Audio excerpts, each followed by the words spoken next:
후추나가 아닐까? 리상포 국방부장 그리고 그 전임 국방부장이었던 웨이펑어까지 다 문제가 돼서 잡혀갔었거든요. 현재 중국의 인민해방군 수뇌부에는 여러 문제가 있다. 이건 틀림없다고 봐야 되겠죠. 당장 9월 3일 승전절에 시진핑 주석이 수만 명의 병력을 앞에 놓고 사열을 할 텐데 시진핑 주석이 사실상 실각했지만 꼭두각시로 나와서 거기서 사열을 했다. 뭐 이렇게 해방군의 민심이 흉흉하지 않을까? 뭐 이런 의문들도 가질 수 있는 거고요.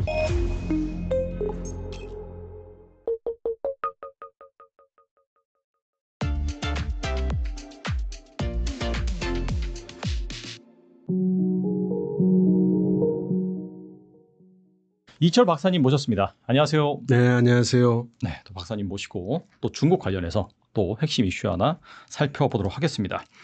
뉴욕타임즈가 최근에 이제 보도한 걸 보니까 중국 공산당 중앙군사위원회 7명 중에서 이제 3명이 체포되거나 실종됐다라고 이제 보도를 했는데 이 사람들이 모두 시진핑 주석이 발탁했던 핵심 장군들이다 이렇게 이제 밝혔어요. 그래서 이 부분에 대해서 좀 관심이 많은 것 같은데 뭐 이러한 상황을 좀 어떻게 해석해야 될까요?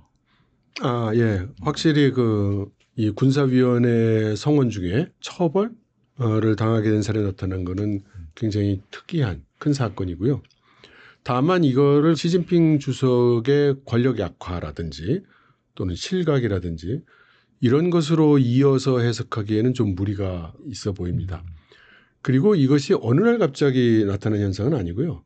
작년 한 6월경부터 시작을 해서 시진핑 주석이 키워왔던 소위 로켓군에 대한 여러 가지 이슈들이 있었는데 그중에서 특히 무기 개발과 구매 관련해서 불미스러운 일들이 있었다는 소문이 있었고 그에 따라서 작년에 로켓군의 10수명에 해당되는 장군들이 잡혀가는 그런 사건이 있었거든요. 네. 그 끝자리에 말씀하신 리상포 국방부장 그리고 그 전임 국방부장이었던 웨이펑어까지 다 문제가 돼서 잡혀갔었거든요.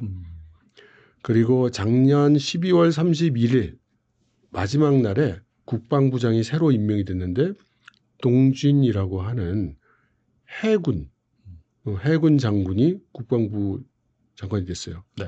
그럼에도 불구하고 군사위원회의 위원으로 이름을 못 올렸습니다.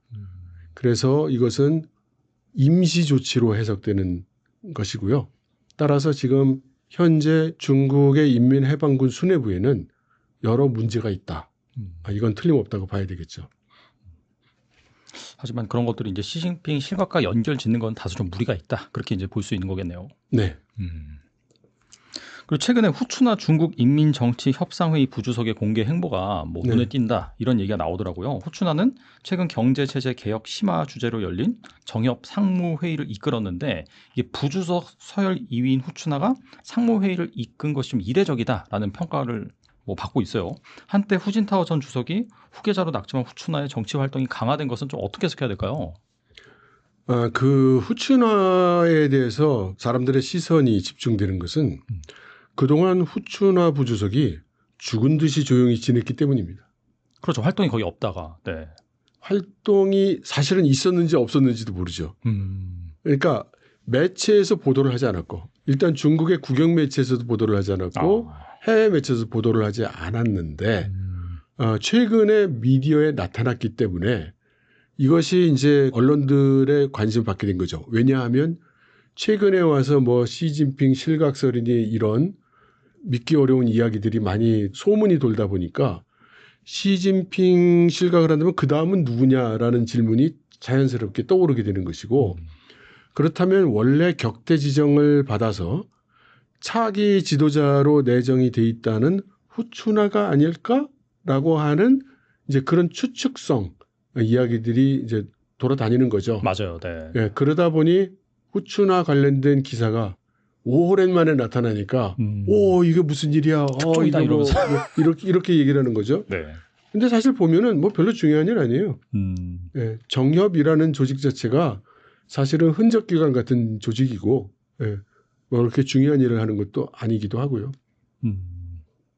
그러면 최근에 이제 정치 행보가 불거진 거는 뭐 특별한 이유가 있나요? 그러면? 아니 그걸 정치 행보가 불거진 거라고 저는 해석되지 않습니다. 그냥 언론들이 호들갑을 떨고 있는 것으로 생각이 되는 거고요.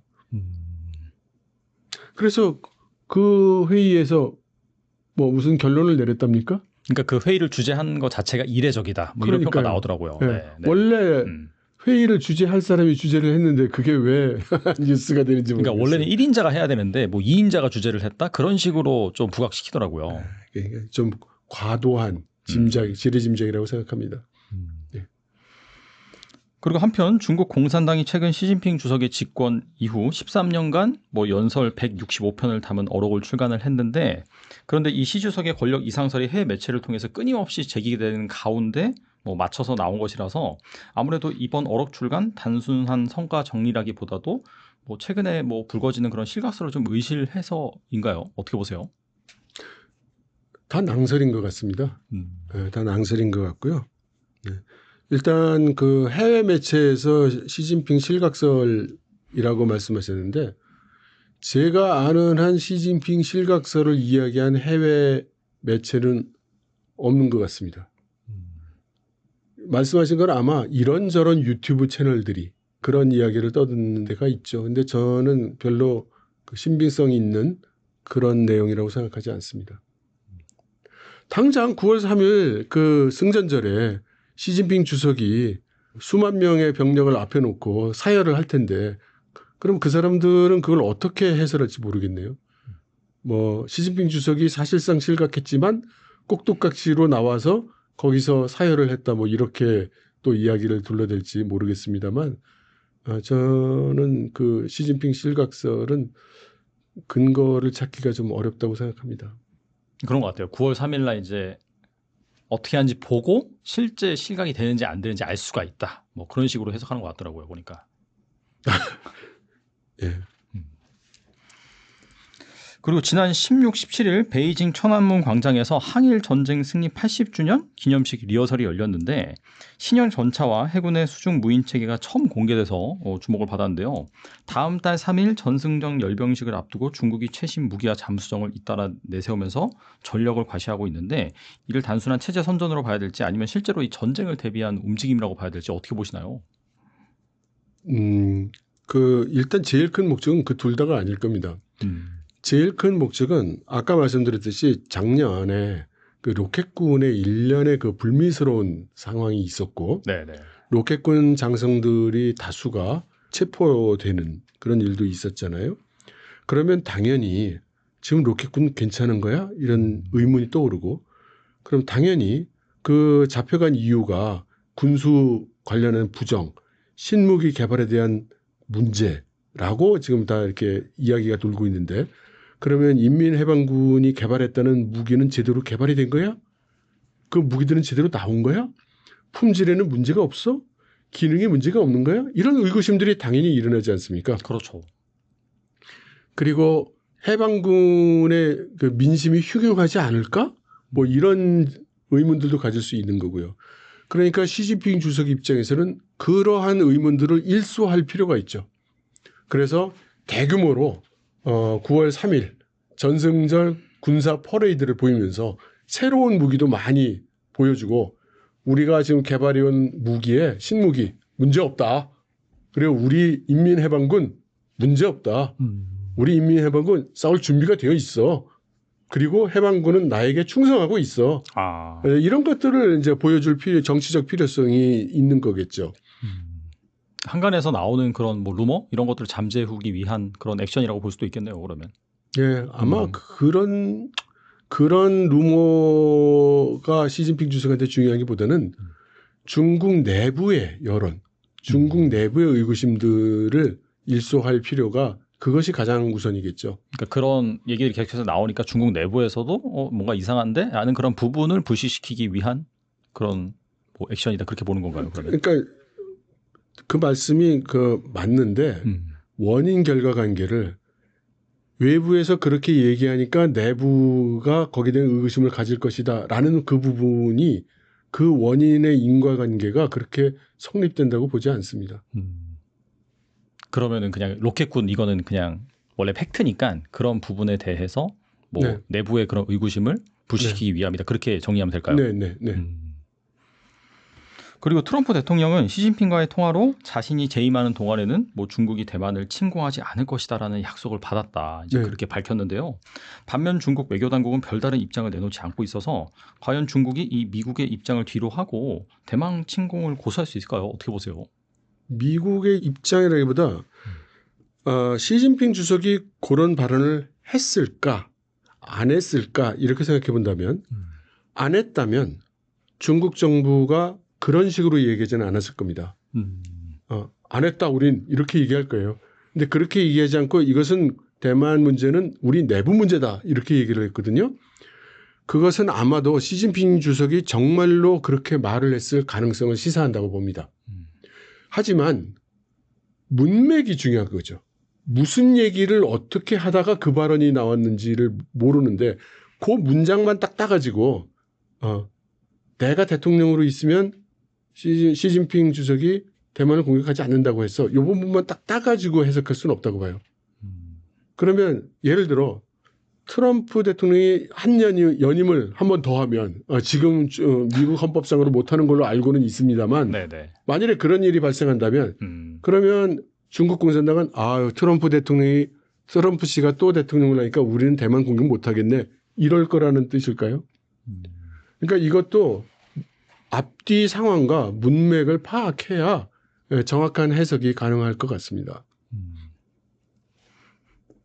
뭐 애매하네요. 결론은 그러면은 뭐 무조건 안 한다도 아니고 뭐 한다도 아니고 여지를 좀 남겨놨다 이렇게 볼 수 있는 거겠네요. 그러면 그렇죠. 그러니까 우리가 그 궁금해야 될 부분은 어떤 상황에서 어떤 문맥으로 어떤 논리에서 그런 말이 나왔을 가능성이 있을까라는 거를 우리가 분석하는 것이 더 중요하다고 생각합니다. 그리고 중국은 푸제남에 전자식 캐터펄트를 장착했다고 대대적으로 홍보했지만 정작 CCTV에 방영된 뉴스에선 실제 이륙 장면이 없이 그림자 화면만 내보였거든요. 핵 추진도 아닌 함선에서 과연 전자식 캐터펄트가 제대로 작동할 수 있을지 보여주기식 선전이다라는 그런 비판이 있는데 이건 어떻게 보시나요? 진실은 알기 어렵죠.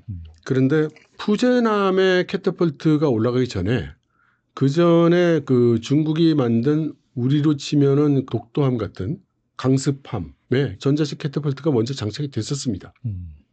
근데 그 캐터펄트는 용량이 그렇게 큰 게 아니었고 소위 드론, 무인기를 발사하는 그런 캐터펄트로 알려졌어요. 그리고 푸제남에 올라가 있는 캐터펄트가 한 대가 아니에요. 캐터펄트가 3대인가 올라갔습니다. 그러면 에너지 소모가 굉장히 큰 거기 때문에 캐터펄트가 제대로 할 수 있겠냐는 의문이 드는 건 뭐 당연합니다. 그래서 저는 어떻게 생각하느냐면 그러면 실제로 동작하지 않는 캐터펄트를 무려 3개나 항공모함에 장착을 하고 다닐 이유가 있는가? 그걸 뭐 3개씩이나 다느냐? 그런 생각이 들고요. 그래서 캐터펄트 자체가 동작하지 않을 가능성보다는 캐터펄트를 장착한 이 항공모함이 소위 대양 함대로서 역할을 하기보다는 근해 작전용일 가능성이 크다. 그쪽에 가깝지 않는가 이렇게 추측을 하고 있습니다. 그리고 지난 13일 남중국해 스카보로 암초 인근에서 이 중국과 필리핀 간 군사적 긴장이 다시 고조가 됐습니다. 보니까 여기 사상자도 좀 있는 것 같더라고요. 네. 특히 같은 해역에 미 구축과까지 전제가 되면서 분쟁이 단순한 영유권 다툼을 넘어서 미국이 얽힌 국제 문제로 확산이 되고 있는데 이 남중국해 정세는 어떻게 보시는지 궁금하네요. 남중국해 문제는 뭐 어제 오늘의 이야기는 아니고 중국은 이제 소위 내해화를 주장하면서 자기네 영토고 자기네 영해라는 입장인 거죠. 그리고 그것을 가랑비에 옷 젖듯이 조금씩 주장해서 지금은 아주 노골적으로 자기네들 영해라고 주장하고 있는 중이죠. 게다가 미국 구축함에 대해서 뭐라고 발표를 했냐면 인민해방군이 미국 구축함을 몰아냈다라고 발표를 했거든요. 그런데 거기에 대해서 미국 쪽에서 반박하는 성명이 나오지 않았어요. 그러니까 실제로도 아마 밀려났을 가능성이 크다는 시사죠. 이것은 남중국해의 상황이 지금 그렇게 심상치 않다는 것을 의미하는 거라고 봅니다. 점점 더 백열화되고 있고 전쟁의 기운이 상승하고 있다고 봐야 되겠죠. 그러면은 뭐 타이완 외에도 다른 그런 뭐 필리핀이라든지 그런 영유권 다툼을 벌이고 있는 나라와도 충돌할 수 있는 가능성은 열어놔야 되나요? 네. 러우 전쟁 이후에는 약간 동북아 뭐 내지는 동남아 이쪽에서도 분쟁이 발생할 가능성이 있겠네요. 그러면. 그렇죠. 그래서 트럼프 대통령 입장에서는 빨리 우크라이나 전쟁을 종식시켜야 아, 그 역량을 중국에 대비할 수가 있겠죠. 그러니까 사실 뭐 최근에서도 보니까 그냥 휴전이 아니라 아예 종전으로 간다는 그 푸틴의 요구가 많이 반영이 됐다라고 하는데 네. 그게 단순히 뭐 트럼프가 푸틴을 좋아해서 그런 브로맨스 그런 분위기가 아니라 빨리 네. 이 러시아 이슈를 정리를 해야지 예. 이 중국에 집중할 수 있으니까 네. 그런 일련의 과정이다 이렇게 보면 되겠네요. 네. 그러면은 뭐 임기 중에 마찰이 있을 수도 있겠네요, 진짜. 네.